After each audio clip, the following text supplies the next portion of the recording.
నీ వల్ల నాకు జరిగిన మంచి చాలు. కొత్తగా నువ్వే నాకు మంచి చెడ్లు చెప్పక్కర్లేదు.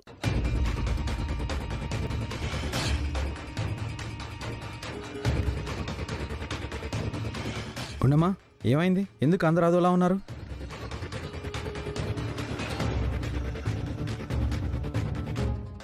వదినా, లోకేశ్వర్ ఎక్కడికి వెళ్తుంది? ఎవరో ఫ్రెండ్ని కలవడానికి వెళ్తుందంట మనోడా. ఫ్రెండా? ఇప్పుడెందుకు వెళ్తుంది? ఆ మాట అడిగితేనే మీ వదిన్ని ఎత్తిపొడిచినట్టు మాట్లాడింది. అదేమీ ఎత్తి పడవలేదు, ఉన్నమాటేగా అంది.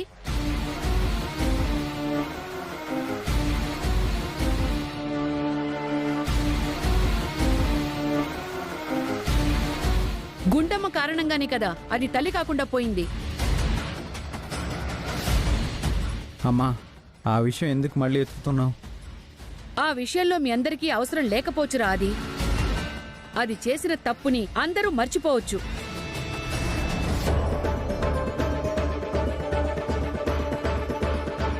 కాని బిడ్డని పోగొట్టుకున్న లోకేశ్వరి మర్చిపోలేదు కదా.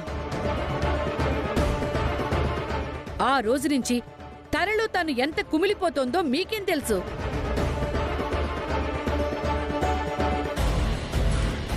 నాలుగు గోడల మధ్య ఉండి తన బాధని తనలో దిగమింగుకునే కంటే సరదాగా బయటికెళ్ళి నలుగురితో కలిస్తేనైనా ఓదార్పుగా ఉంటుంది. దానికి కూడా అడ్డు చెప్పాలా? నేను అడ్డు చెప్పలేదత్తయ్యా. కానీ క్వశ్చన్లు వేస్తున్నావు కదా. ఎక్కడికి వెళ్తున్నావు, ఎందుకెళ్తున్నావు, అవసరమా, ఇలాంటివన్నీ. ఈ ఇంట్లో నువ్వెంతో అది అంతే. ఇంకా మాట్లాడితే నీకంటే లోకేశ్వరే ఎక్కువ.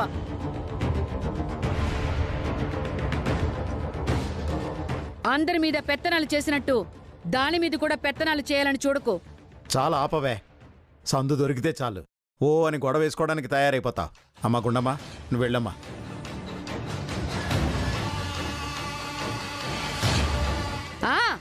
నేనే గొడవలు చేస్తాను మరి. అక్కడికి లోకేశ్వరి తన కడుపును తనే వద్దనుకుని తీసేసినట్టు కావాలని బో నిందలేస్తున్నారు, తప్పు చేసినట్టు మాట్లాడుతున్నారు.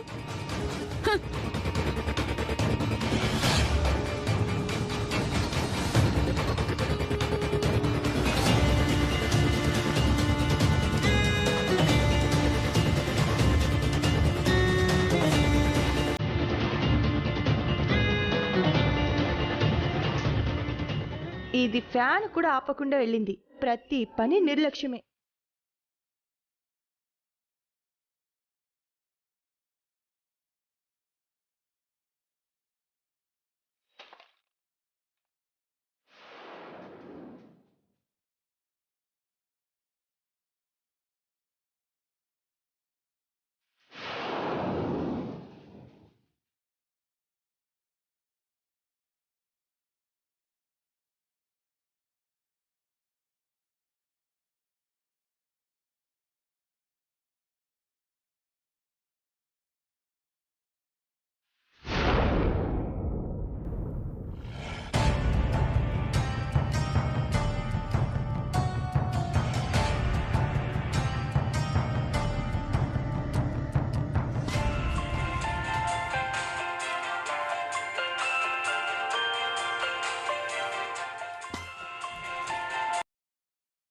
హలో హలో, డబ్బులు తీసుకొని ఎన్ని రోజులైందయ్యా?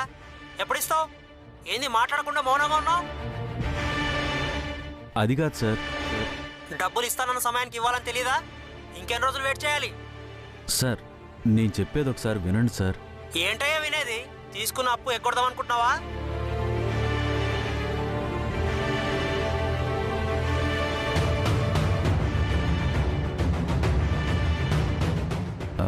మీరు అలా మాట్లాడితే ఎలా చెప్పండి? అంటే డబ్బు తీసుకొని ఎగ్గొడదాం అనుకుంటున్నావా? ఏ ఆనందరావు, నేను ఎలాంటి వాడినో తెలుసు కదా. తెలుసండి. మీ అప్పు ఎగ్గొడతాను అనట్లేదు, కాస్త గడువు కావాలి అంటున్నాను. ఇంకెంత సమయం కావాలయ్యా? ఫారిన్ పారిపోయి తిరిగి మళ్ళీ ఇక్కడికే రావాల్సి వచ్చింది. అయినా ఎలా తీరుస్తావు? అయినా ఎన్నేళ్ళు వెయిట్ చేయమంటావు? అయినా నీ దగ్గర ఏముందని తీరుస్తానంటున్నావు? సార్, ఆ అమ్మాయికి మంచి సంబంధం కుదిరింది, మంచి డబ్బున్న ఫ్యామిలీ సార్. ఈ పెళ్ళైపోతే నా కూతురే ఈ అప్పులన్నీ తీర్చేస్తుంది. ఏంటయ్యా తీర్చేది? నీకు వారం రోజులు టైం ఇస్తున్నాను. వారం రోజులు అప్పు తీర్చావా సరే, లేదంటే ఇంటికి వచ్చి కూర్చుంటాను.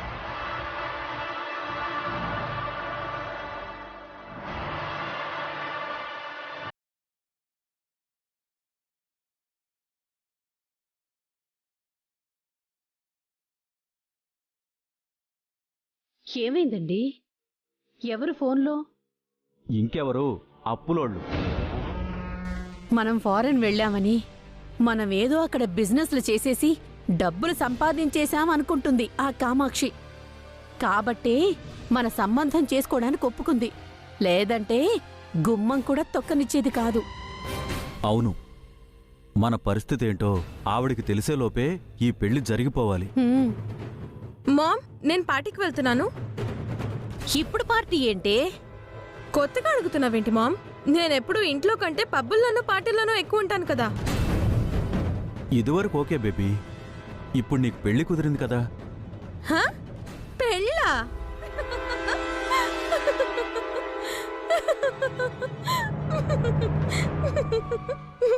పెళ్ళి కాదు డాడ్, బిజినెస్ డీల్ అని అనాలి.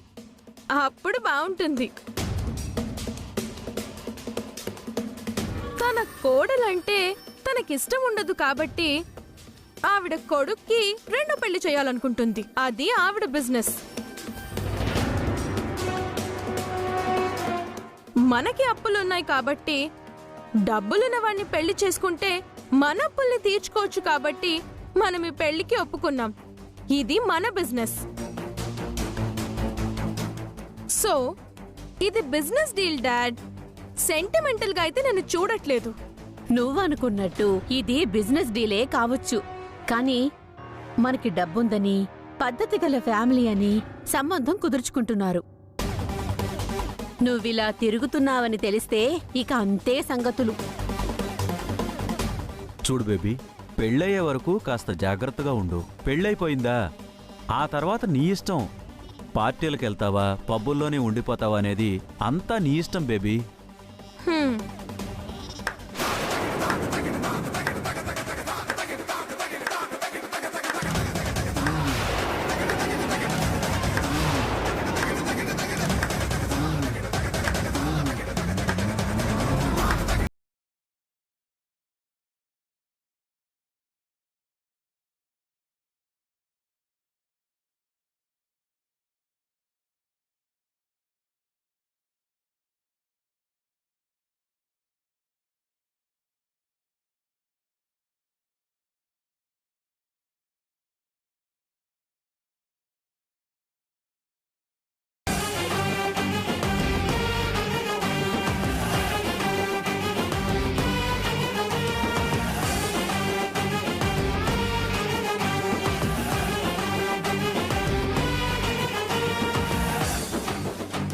గొప్ప తండ్రి మీరు.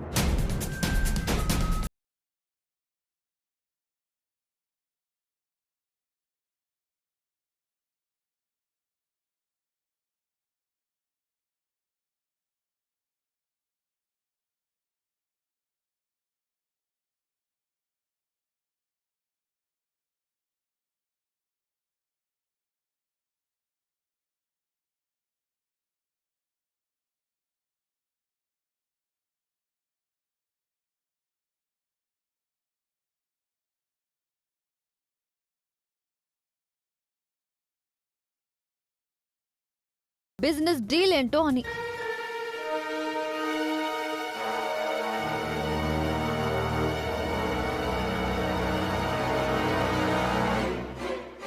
ఈ విషయం ఇప్పుడు నేను మా అత్తయ్య గారికి చెప్తే ఏమవుతుంది? ఈ సంబంధం క్యాన్సిల్ అయిపోతుంది. అప్పుడు అప్పుల ఊబిలో కూరుకుపోయి మేము ఏ దారి లేక ఎంటైర్ ఫ్యామిలీ ఆత్మహత్య చేసుకోవాల్సి వస్తుంది.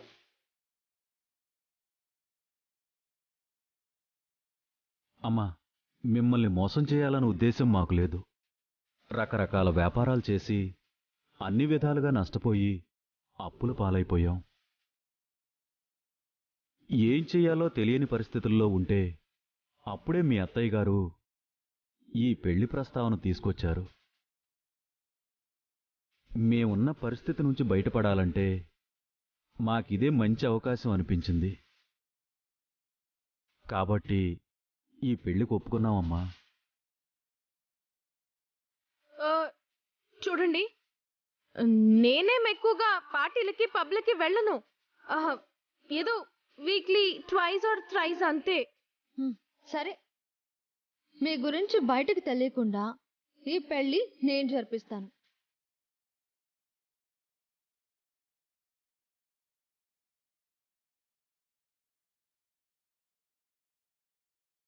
మరి నాకేంటి?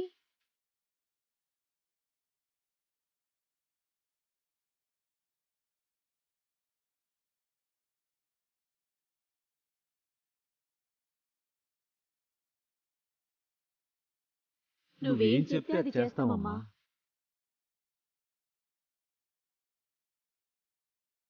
మీరు ఆ ఇంటి కోడలయ్యుండి మా గురించి తెలిసి కూడా ఈ పెళ్లి చేస్తాను అనడానికి కారణమేంటి? మీ కారణాలు మీకున్నట్టే నా కారణాలు నాకు ఉన్నాయి.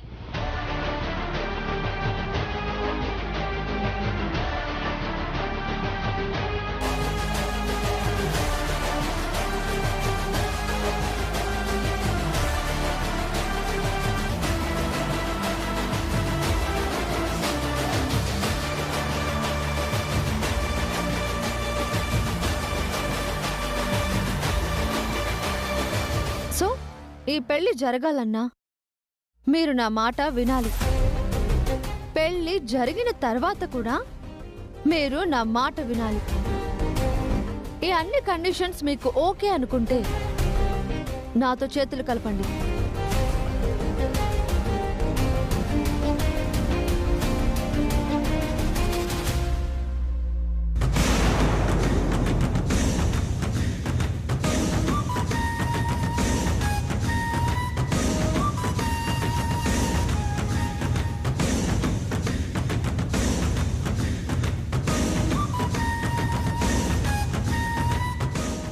గుండమ్మ, ఇక నీ కథ సమాప్తం.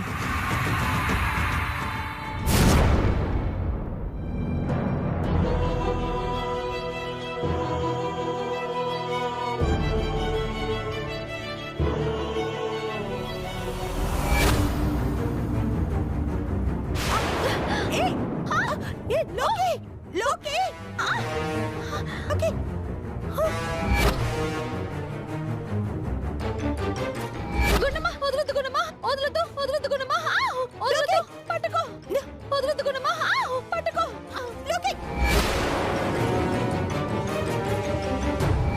అసలు నేను నీ చెయ్యి పట్టుకొని నువ్వు పడిపోకుండా కాపాడాలని ట్రై చేశాను. ఆ విషయం వాళ్ళెవ్వరికీ తెలియకపోవచ్చు. మరి నీకు తెలీదా?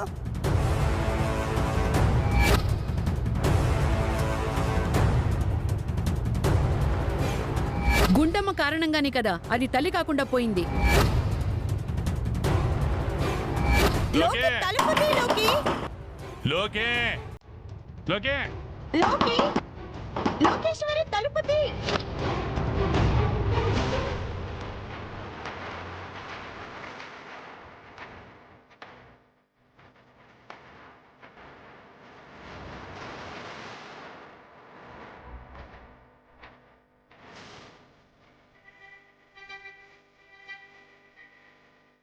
అబ్బా, ఆఫీస్లో ఉన్నానే బాబు. కావాలంటే ఇదిగో మా కొడుకుతో మాట్లాడు. Hi sister, hi sister.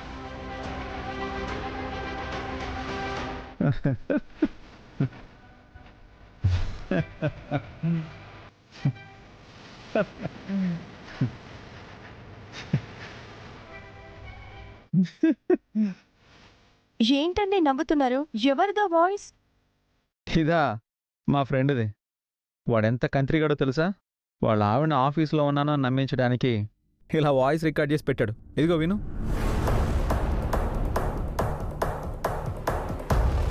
అబ్బా, ఆఫీస్లో ఉన్నానే బాబు. కావాలంటే ఇదిగో మా కొడుకుతో మాట్లాడు. Hi sister, hi sister. Actually అందులో ఉన్న ఇంకొక వాయిస్ కూడా వాడిదే. వాయిస్ మార్చి మాట్లాడుతున్నాడు. పాప మా పిచ్చి పిల్ల నిజం అనుకుంటుంది. నిజానికి ఆ రోజు వాడు మాతో పార్టీలో ఉన్నాడు.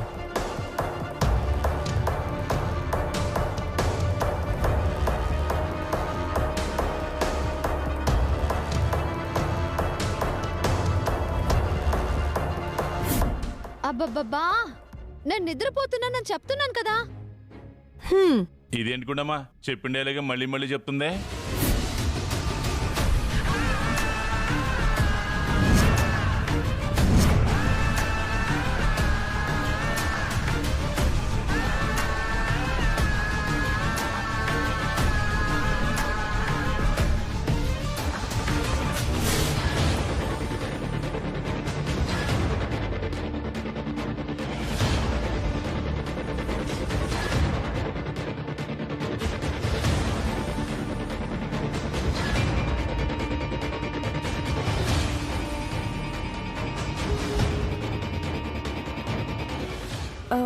ఎన్ని మందులు వాడిందెందుకు?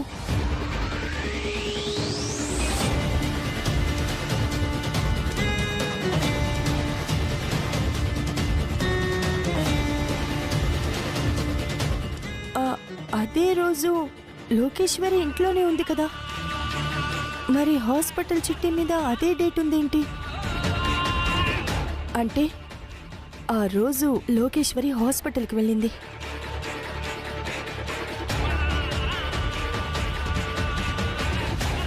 అసలు ఈ మందులు దేనికి వాడతారు?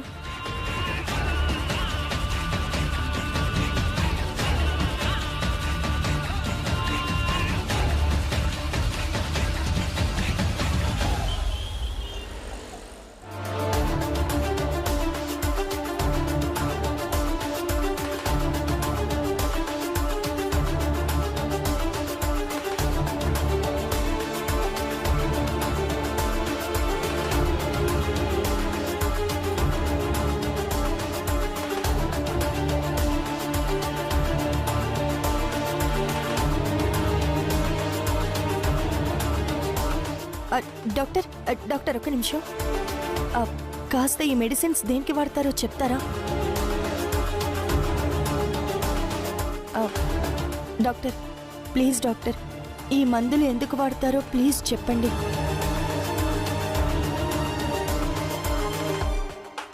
ఇవి కడుపులో బిడ్డ పోతే ఫర్దర్గా గర్భసంచికి ఎలాంటి ప్రాబ్లం రాకుండా వాడతారు.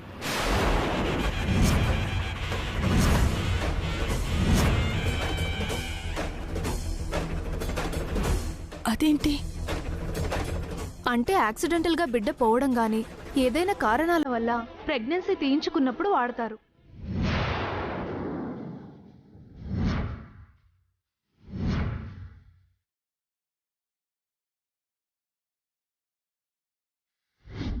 ఇది నా గెలుపు కాదే, నీ గెలుపే. అందుకే ఈ బిడ్డ నేను వద్దనుకుంటున్నాను.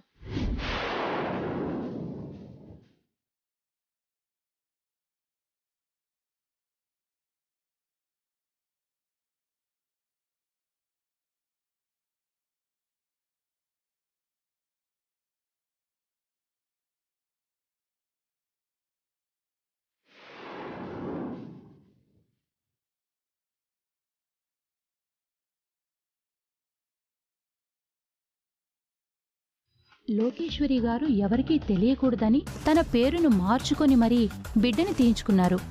ఈ విషయం ఎవరికీ తెలియకూడదన్నారే, మరి ఈవిడెవరు? వచ్చి వివరాలు కనుక్కుంటుంది. ఈ విషయం వెంటనే లోకేశ్వరి గారికి చెప్పాలి.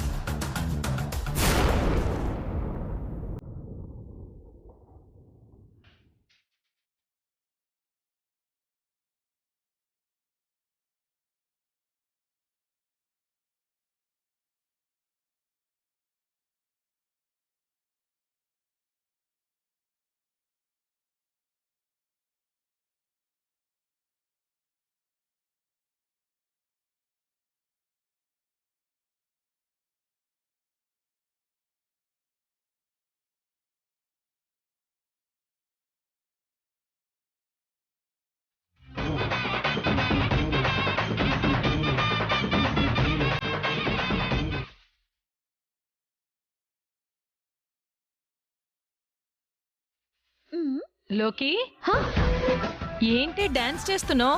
ఏమైంది నీకు? ఆనందం నానమ్మా, ఆనందం. దేనికే? ఇప్పుడే శ్వేతని కలిసొస్తున్నా, తను నాతో చేతులు కలిపేసింది. ఇక ఆదికి శ్వేతకి పెళ్ళైపోవడం, గుండమ్మ ఇంట్లో నుంచి వెళ్ళిపోవడం. తాళాల గుత్తి నా చేతికి రావడం ఒకేసారి జరిగిపోతుంది. అప్పుడే అన్నీ జరిగిపోయినట్టు ఊహించుకోకే. ముందే పెళ్లి జరగాలి కదా. జరుగుతుంది నానమ్మా. నువ్వెవరికి చెప్పనంటే నీకొక విషయం చెప్తాను. ఏంటి అది?